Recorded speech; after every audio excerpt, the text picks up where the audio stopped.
The in-person meeting, part 2, pre-planned questions and a time commitment.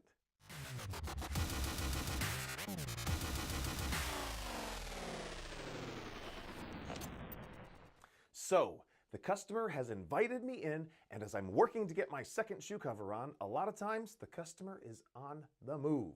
They could even be out of sight by now. Then, I'll take control because it's best for everyone involved if I lead. So, let's say they're 20 feet away from me already before I realize it. I'll say, just as a point of clarification, and then I shut up. They always turn right back around and meet me back at the front door.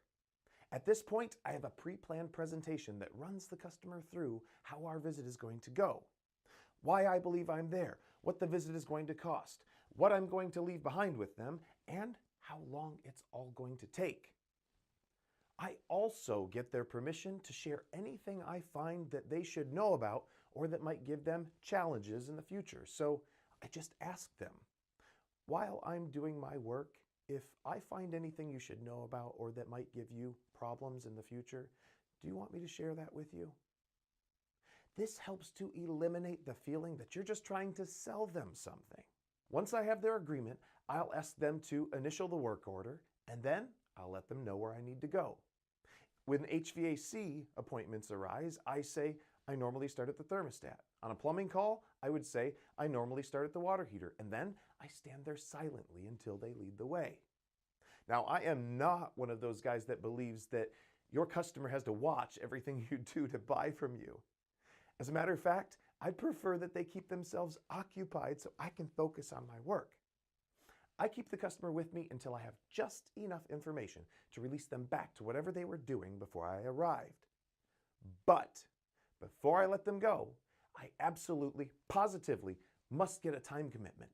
This is a cardinal rule, and when you break it, I promise you'll be reminded why it's a rule.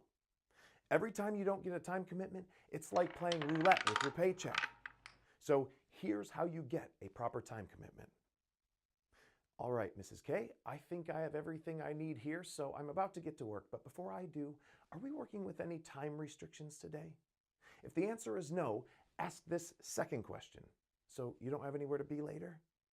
I can't tell you how many times they said no to the first question, are we working with any time restrictions today? And an hour later, they're looking at their watch and they're saying, are you going to be done soon? I got to go pick my daughter up, or I got dinner plans at 5:30.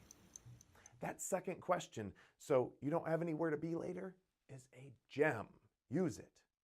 Once you get the time commitment, say, all right, I'm going to get to work. If you want to watch, that's fine. If not, that's okay too. And then get to work.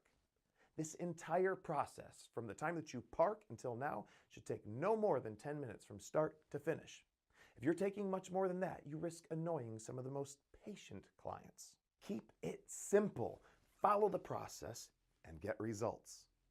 Up next, we're going to talk about doing a wow tune-up or inspection if you're a tradesman, and then how to present your findings in an organized, award-winning fashion.